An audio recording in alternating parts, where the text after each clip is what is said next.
Order. Questions to the Prime Minister. Jack Brereton. Number one, Mr. Speaker.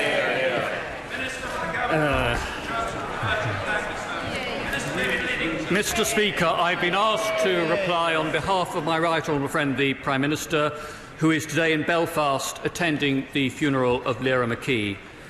This was a brutal, cowardly murder of a young woman, a brilliant journalist who represented all that is good in Northern Ireland. And those responsible for her murder have nothing to offer anyone from any community in Northern Ireland. And I'm sure that members right across the House will want to join me in sending our deepest sympathies to Lyra's partner, Sarah, her other family members and her friends. And as her family have asked, we today say that we stand with Lyra. Mr. Speaker, the attack on 3 Christian churches and 3 hotels in Sri Lanka on Easter Sunday was a horrific and cowardly act, and the House will know that a number of British citizens were also killed.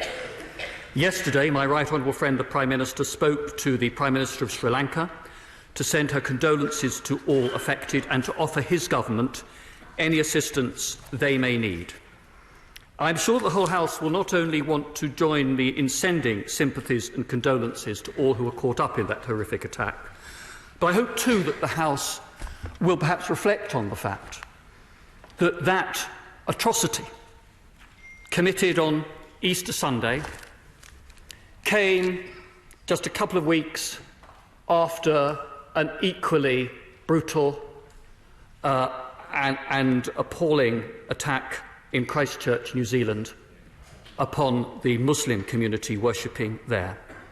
And as we stand today between Easter and next week, the beginning of the solemn month of Ramadan for our Muslim fellow citizens, I hope this will be a time, not just for members, but for all our fellow citizens, of all faiths and of none, to come together and to stand up for the values of mutual respect, tolerance and religious diversity, which embody what is best about our country.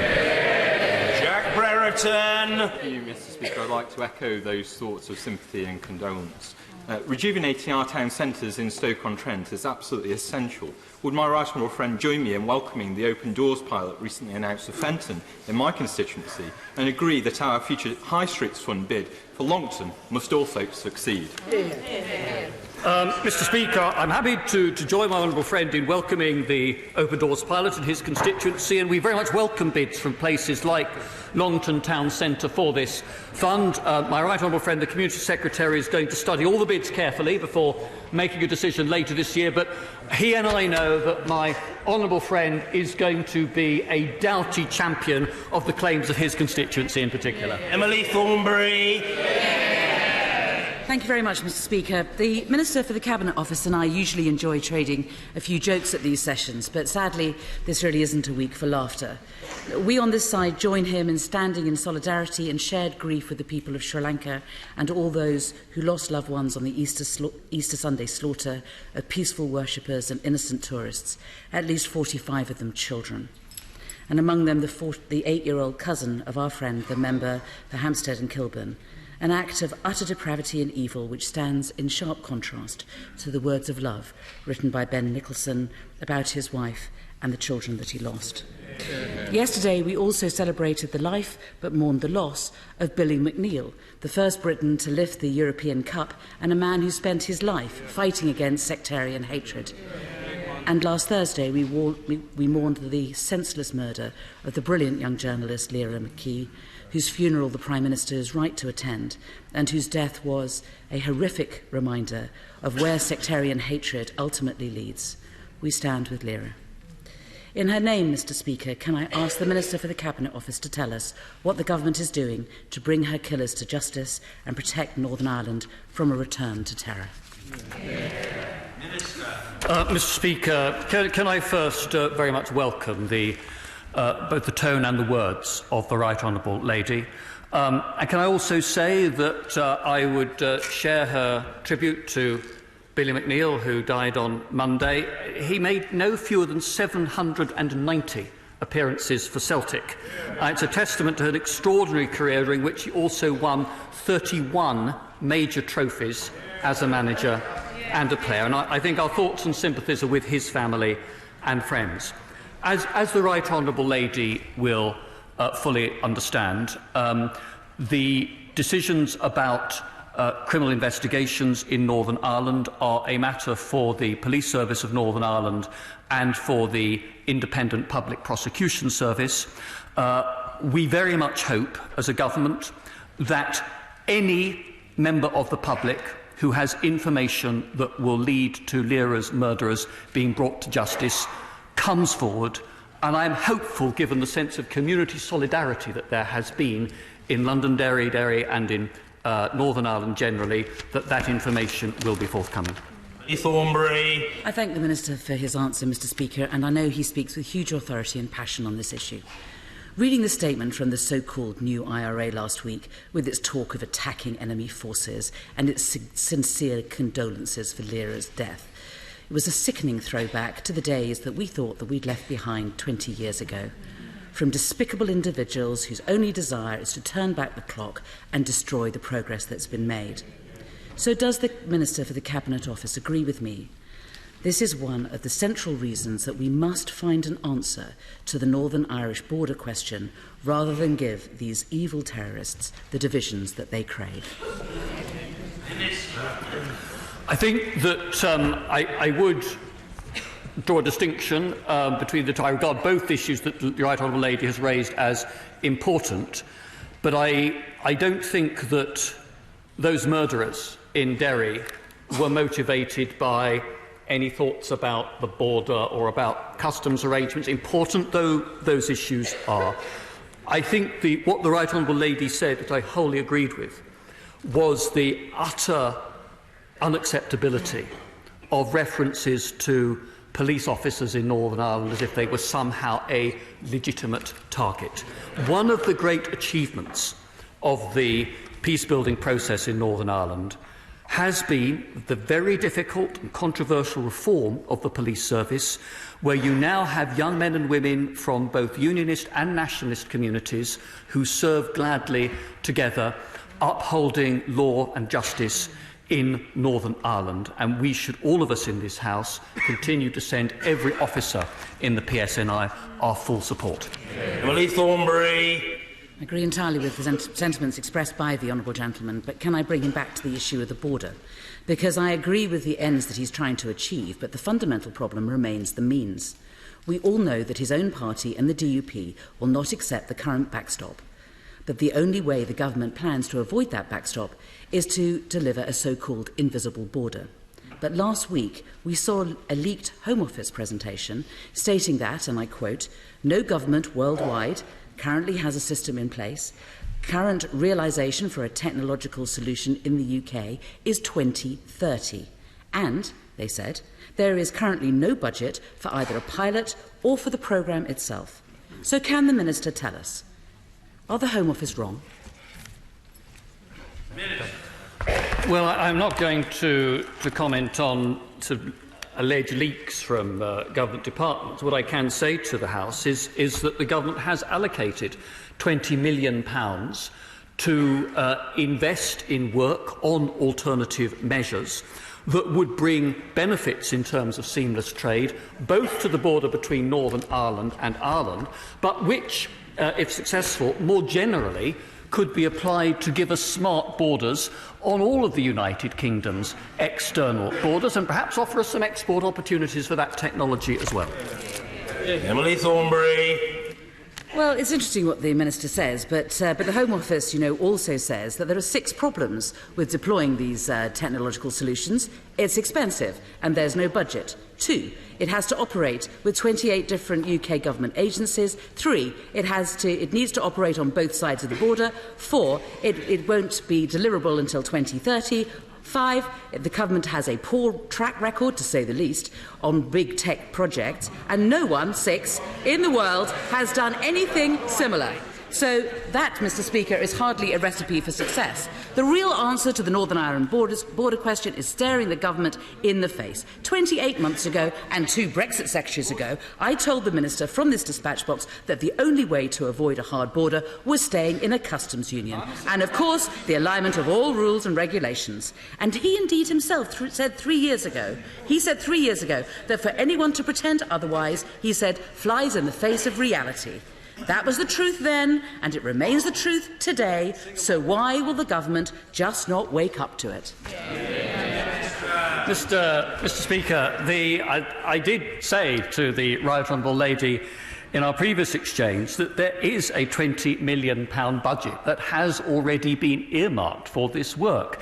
It is also the case, whatever the Right Honourable Lady may be reading in the newspapers about timetables, that not just the United Kingdom, but the European Union has committed itself to trying to get these alternative measures agreed by 2020. That is not an undertaking, a commitment that the European Commission has entered into lightly and without some thought and analysis about the chances of achieving that.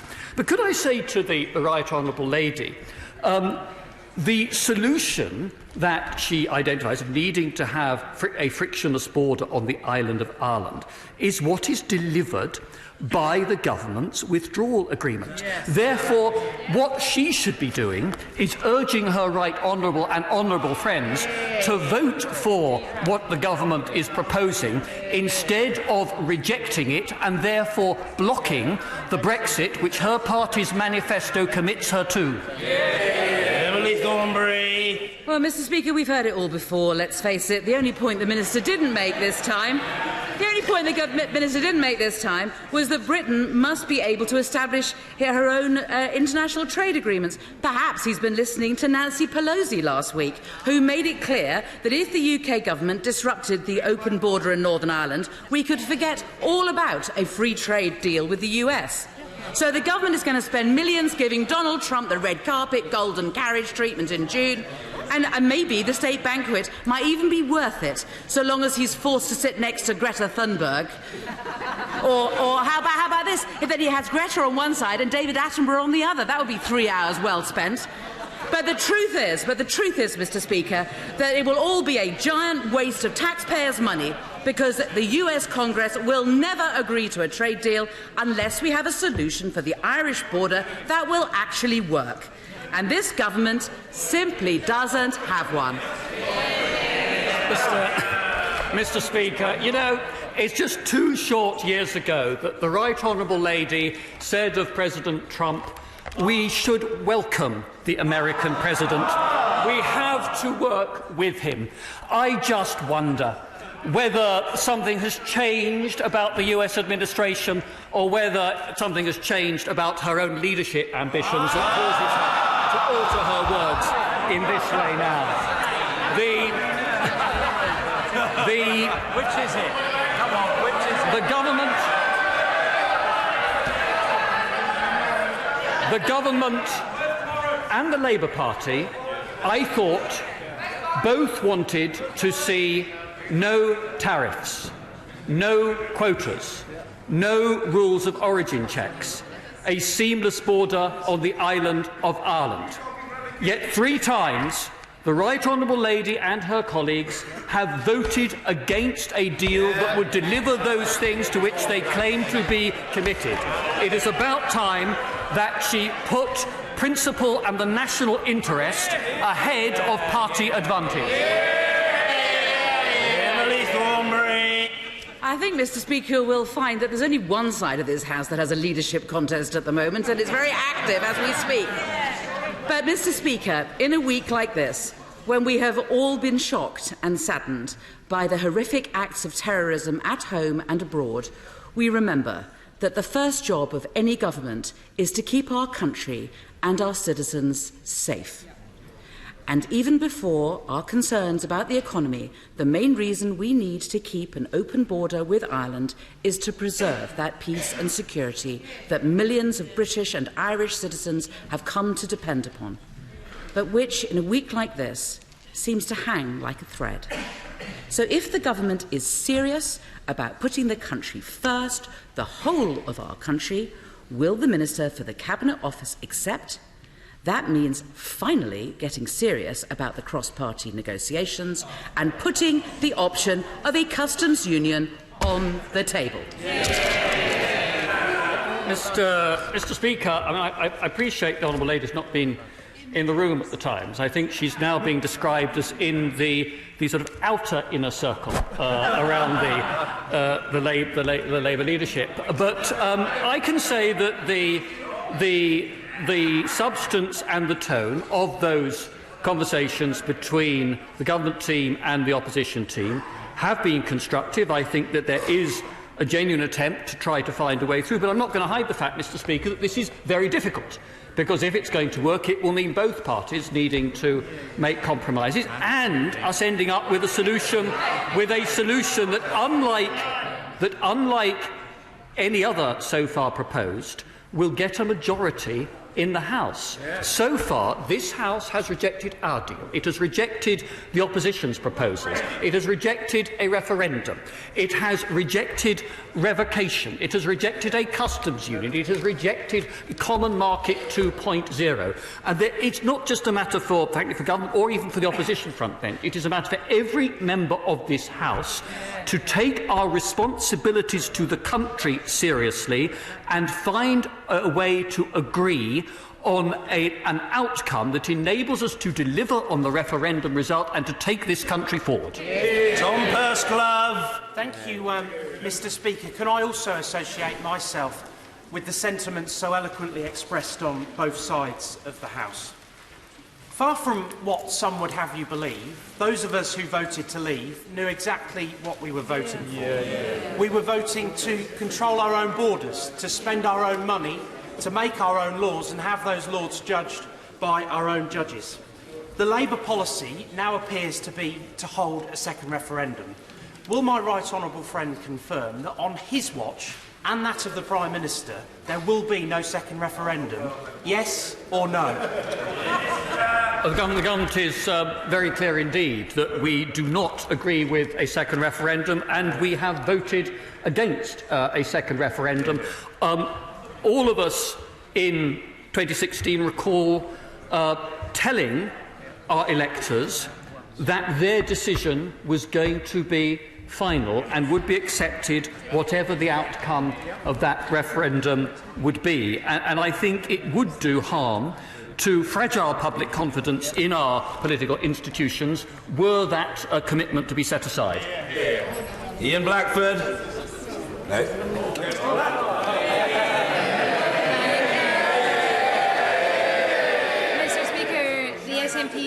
Would join in saying that we're horrified by the atrocious attacks in Sri Lanka, and the Minister of the Cabinet Office is right that we should, all of us from all religions and none, should be considering religious tolerance and should be ensuring that we champion that.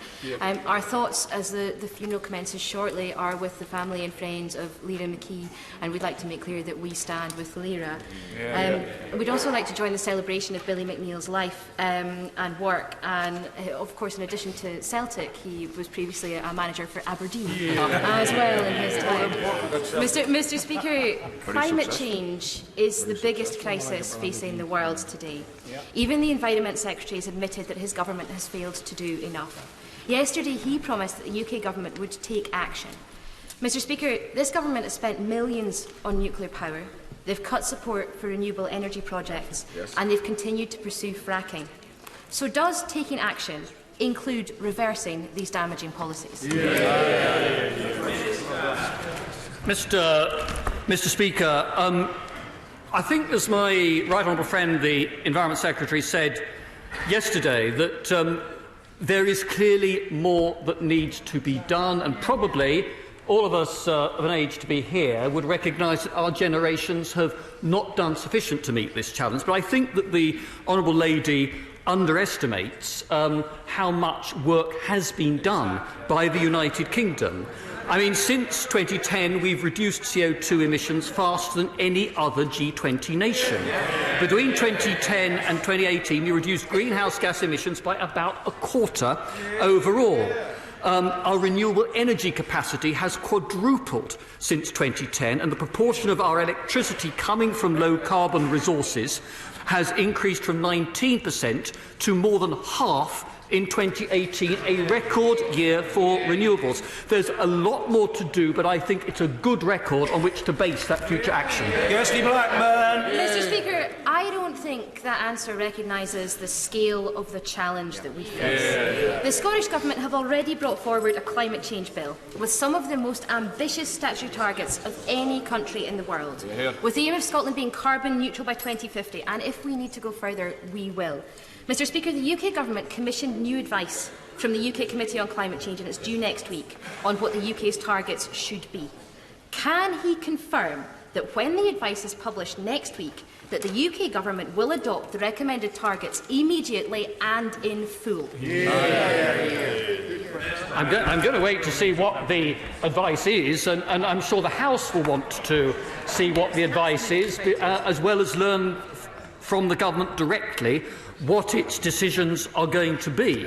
But can I say to the Honourable lady that passing legislation can get you so far, but actually what you need is not just legislation, it is a change in attitudes and approach that runs right across society and right across industry. And what I am encouraged by is that while since 1990 the UK has cut its emissions by 40%, in that same period our economy has grown by 2/3. So greater prosperity and green policies are not incompatible. They can and should be made to work together. Colin Clark. Mr. Speaker, can I associate myself with the words of the front benches?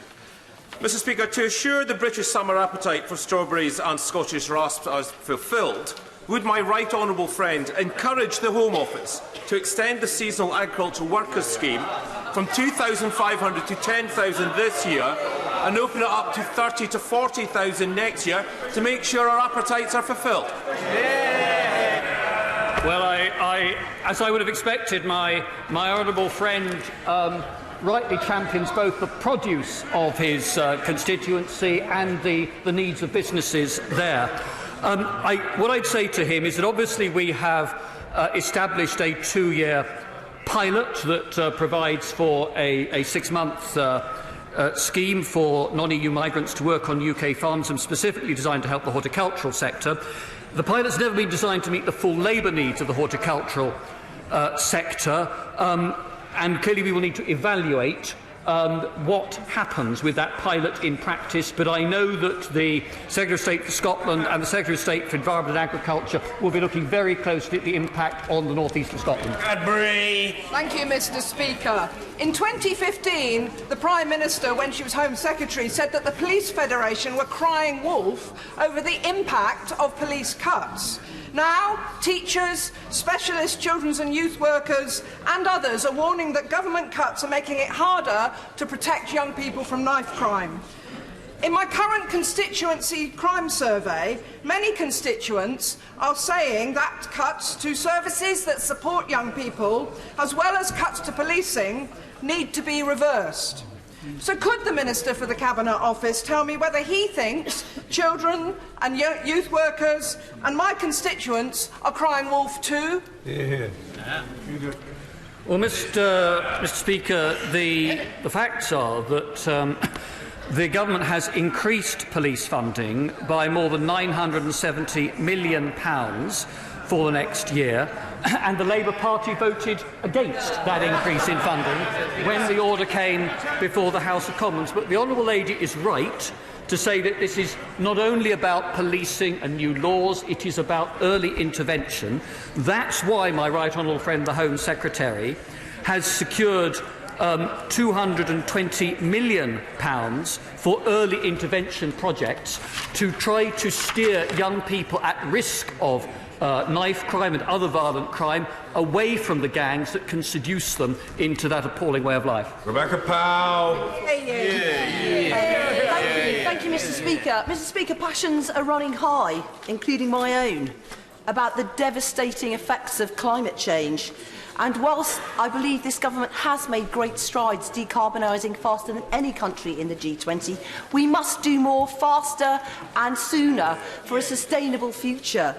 So would my right honourable friend ask the Prime Minister to join me in supporting a cross-party call for net zero emissions ahead of 2020? That's greater than our current calls and targets. Sorry, ahead of 2050.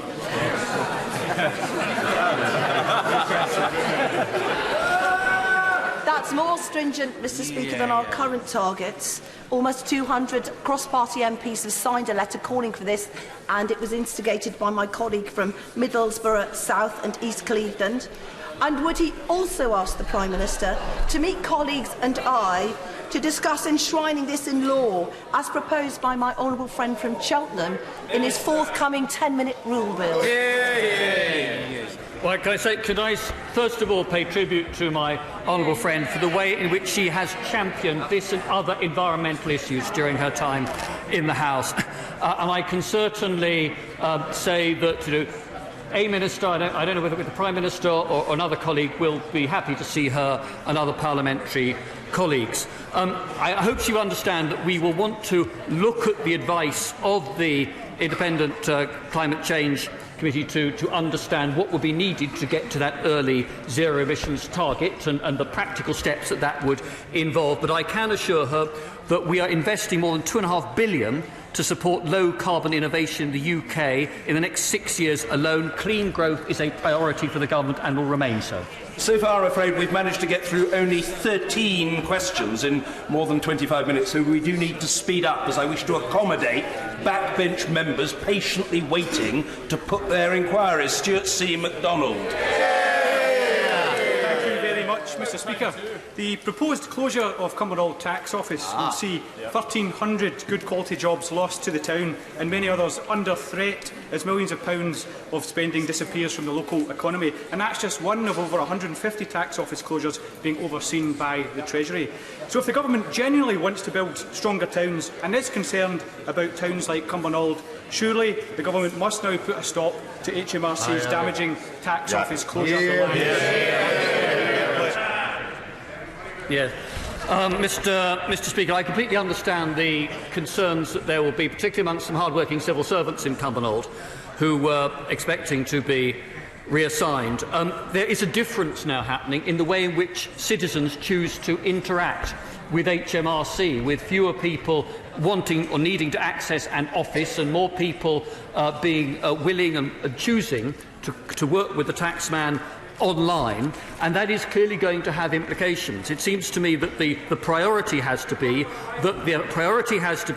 that we maintain a high quality of service to businesses and to individual taxpayers. Mr. Douglas Ross.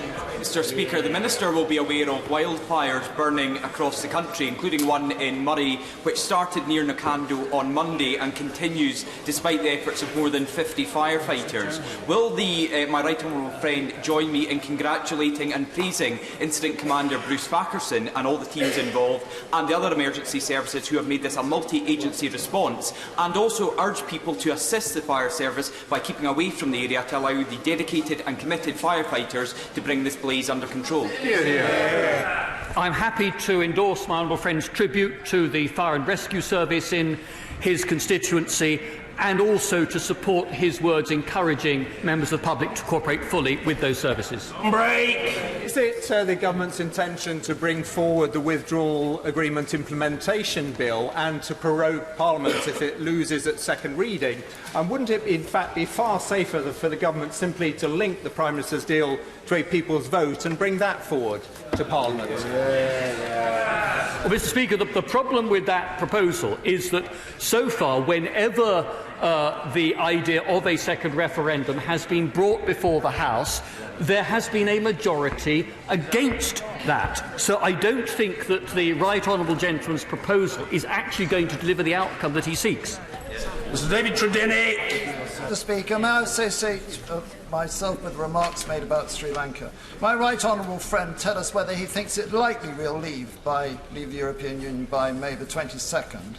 And does he agree with me that both the major political parties are likely to suffer at the polls if we don't? And what does it say to my Leicestershire constituents about the democratic process if this House can't get this withdrawal agreement to leave the European Union over the line?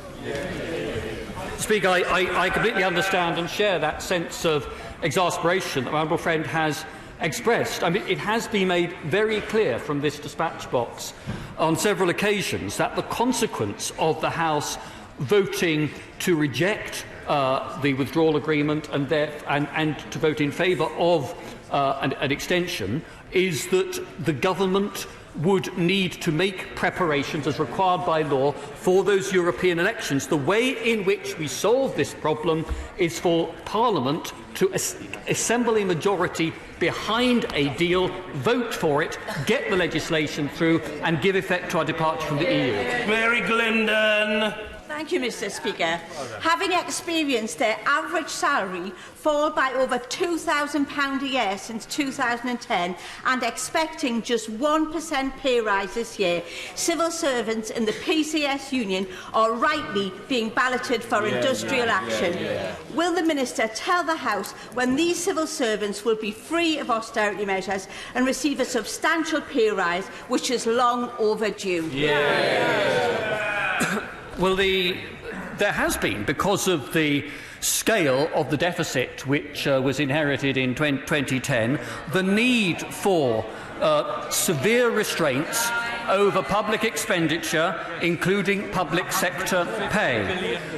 Where we are today, Mr. Speaker, is that there is flexibility within the overall pay ceiling, department by department, for departments to negotiate with their workforces arrangements that do permit higher figures for an increase in wages than the ones to which the Honourable Lady has referred. Vicky Ford. Thank you, Mr. Speaker. On Sunday, over 40,000 people will take part in the London Marathon. Many of them are supporting the Dementia Revolution on behalf of Alzheimer's research and the Alzheimer's Society. Some of those are sitting on these benches. The UK is the world leader in dementia research. I visited the Dementia Research Institute with members of the Science and Technology Select Committee today.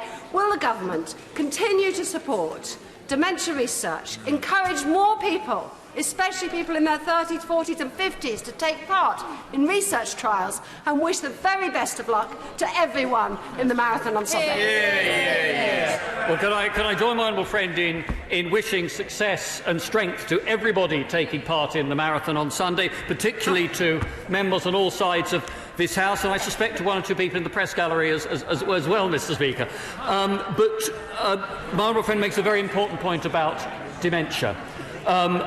One of the welcome changes we're seeing is that, as a society, we are more open about the fact that many of us are going to live with dementia at some stage in our lives. That government commitment to which he referred to dementia research and to trying to remove the stigma from dementia will be maintained.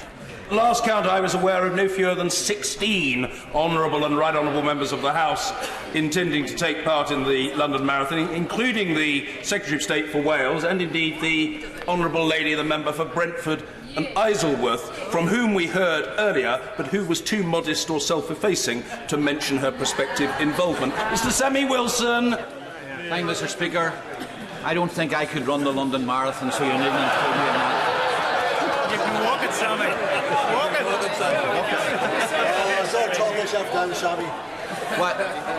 While the McKee family in Northern Ireland are burying their daughter today, murdered by IRA terrorists, hundreds of people in Sri Lanka are burying their loved ones, brutally murdered because of their faith. Christians across the world are now the most persecuted religious group, with nearly 300 million living in fear of discrimination and persecution, and 4,000 being killed every year because of their faith. The government has said that Britain is on their side. Can the Minister tell us, how is the government using the UK's soft power, our economic power, our contacts with other governments and our aid budget to help those who are persecuted daily simply because they believe in Jesus Christ? I mean, the aid budget and the Foreign Office diplomatic expenditure budget will continue to give a priority to human rights, including the rights of Christians and people of other faiths. So the Right Honourable Gentleman is quite correct in saying that in many countries, Christians do face persecution and discrimination. We work to try to improve standards of justice and of civil rights in those countries. We work with Christian and other religious communities who are under threat. And my right honourable friend, the Foreign Secretary, has recently commissioned a review in particular of our work to help persecuted Christians overseas, to make sure that we are focusing the right degree of resource and effort in delivering those improvements in outcome that the right honourable gentleman quite rightly seeks. Richard Graham. Mr. Speaker, current immigration requirements oblige Commonwealth servicemen and women to pay £2,389 to apply for indefinite leave to remain after 4 years' service, or almost £10,000 for a family of 4. This considerable cost does not reflect the nation's respect for those prepared in extremis to give their lives for our country. I therefore written a cross-party letter with the Honourable Member from Bridgend, signed by 130 Members of Parliament, to the Home Secretary to seek his support to abolish these visa fees. At a time when the UK is chair of the Commonwealth, would my right honourable friend and the Prime Minister give their support for this great non-party political cause that is supported by the Royal British Legion?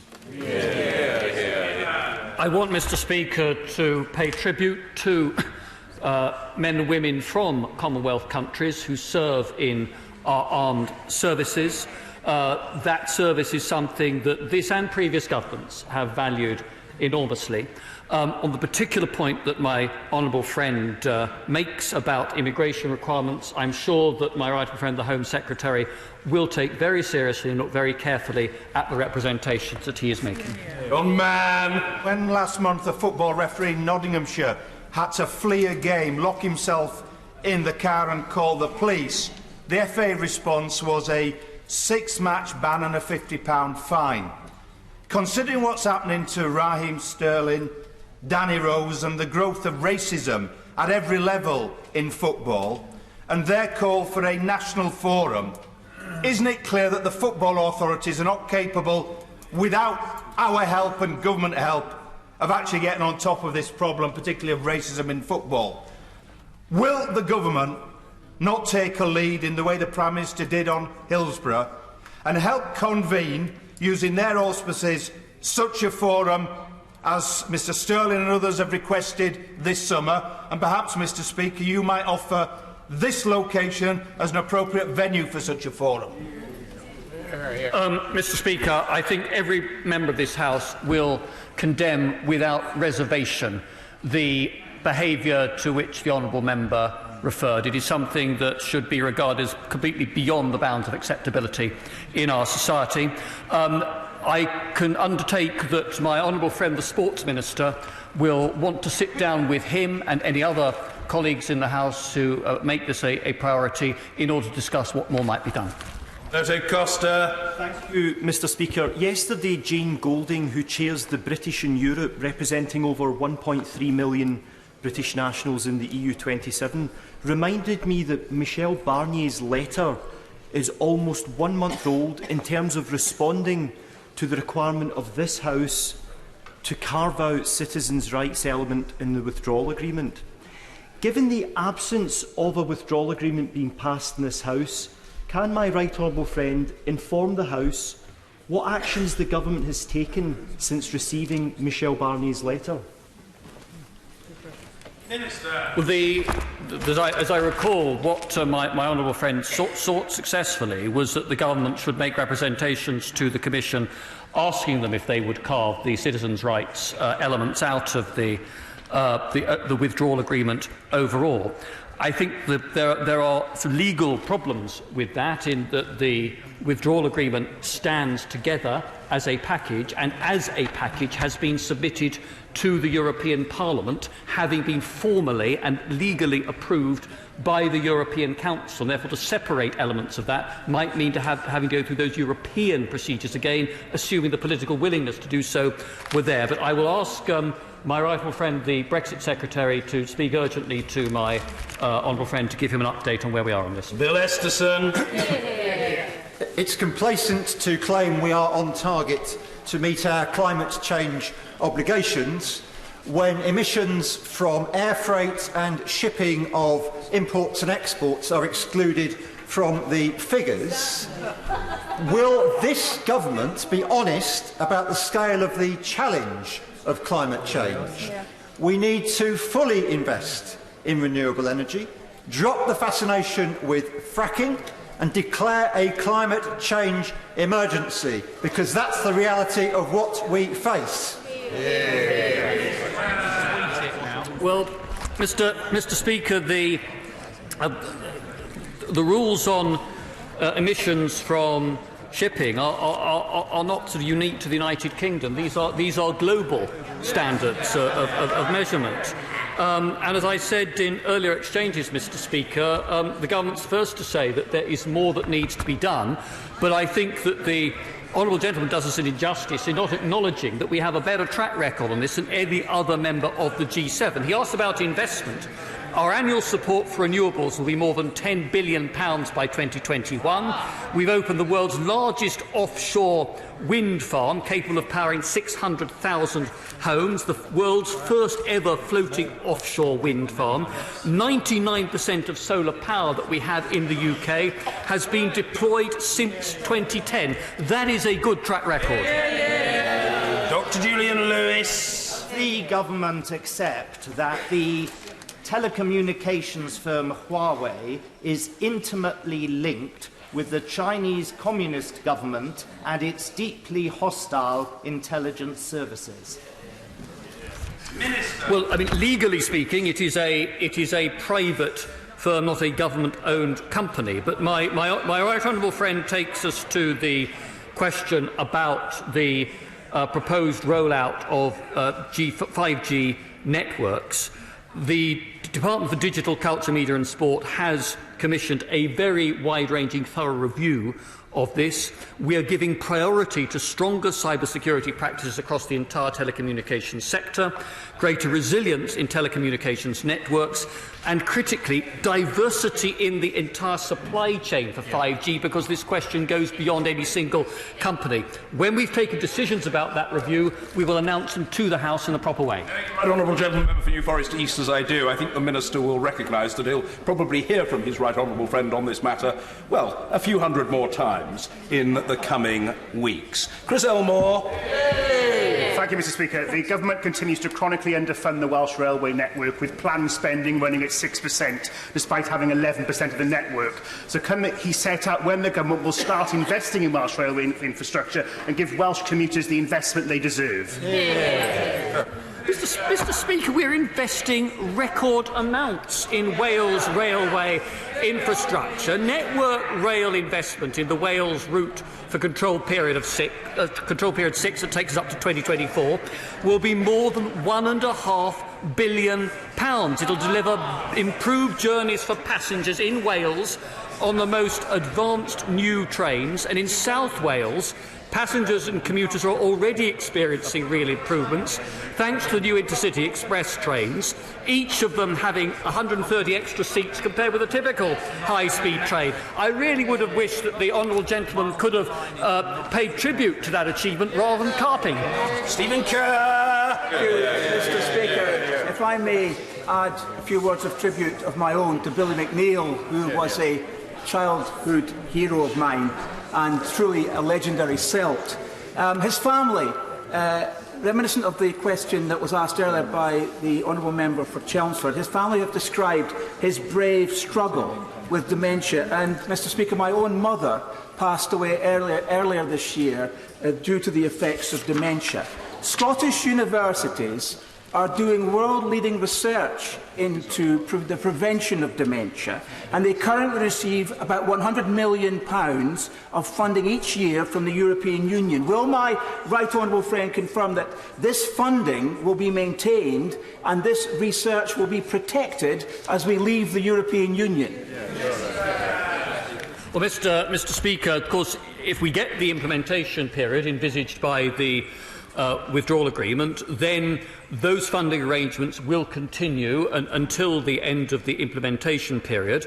At that point, there will need to be decisions by government as a whole about its spending priorities, including on medical research. But as I said in response to our honourable friend, the member for Chelmsford, the government's commitment to dementia research and to ending the stigma on dementia is something that will continue. Danielle Rowley.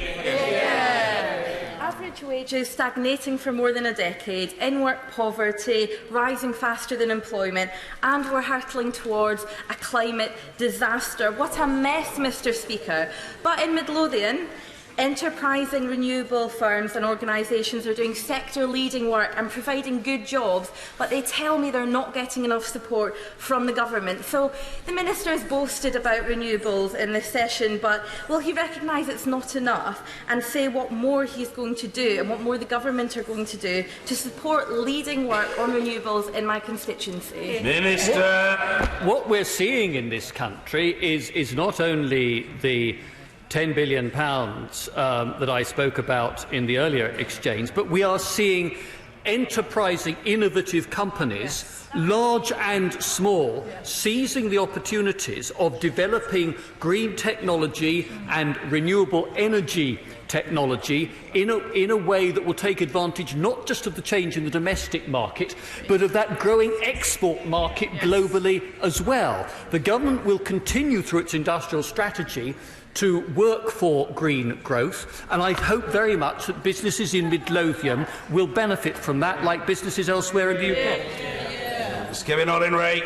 Mr. Speaker, at the most recent indicative votes, the opposition did move one of its key red lines and supported a proposal that did not specify a permanent customs union, in fact supported customs arrangements, a temporary customs union followed by alternative arrangements. Now that the government and the opposition are virtually on the same page, is it not now the time to put party politics to one side and agree a deal in the national interest? My honourable friend makes an important point, and as we look to the future relationship with the European Union, we are looking at the customs arrangement that would be in place as part of that future relationship. And we've already indicated, and this is reflected in the existing text of the political declaration, that we want to retain the benefits of a customs union: no tariffs, no quotas and no rules of origin checks. And we remain focused on agreeing an approach that delivers on the result of the referendum, which was for the UK to leave. And I hope that it will be possible to bring members from all sides of the House together in support of a customs arrangement as part of a wider approach to our future relationship with the European Union that enables us to get on with this task in the way that the British people expect. Finally, patience rewarded. Mr. Nigel Dodds. Thank you very much indeed, Mr. Speaker. And to go back to what the Minister started with in this session, in a few minutes the funeral of Lyra McKee will begin in Belfast, and the Prime Minister and the Leader of the Opposition are both present, rightly so, and we extend our deepest sympathies to her partner Sarah and to her family and friends at this terrible time. And the message across Northern Ireland is that violence is not acceptable and will never succeed, never has been acceptable and never will. And will the Minister agree that the utterly repulsive statement from those who carried out this terrible atrocity, that somehow the murder of police officers is totally legitimate and it was just an accident that Lyra was killed, that in standing with Lyra today, we stand with everyone, journalists, police officers, all who serve the community in Northern Ireland. An attack on any one of them is an attack on us all. Minister. Mr. Speaker, I agree with every word that the right honourable member has said. I thought that the finest riposte to those sickening claims by the terrorists was that there in the Cregan estate in Derry, the leaders of both the Democratic Unionist Party and Sinn Féin came together, putting aside the real differences between them, to reject the path towards violence and terror. The joint statement by all party leaders in Northern Ireland rejecting terrorism, and the visible expressions of both grief and anger towards the terrorists by the communities of both nationalist and unionist in the city of Derry, Londonderry, has been a visible but also the most compelling, moving riposte to the evil claims of those behind that terrorist act. Those political leaders, those communities in Derry, spoke for the reality and for the heart of the people of Northern Ireland. Thank you. Order.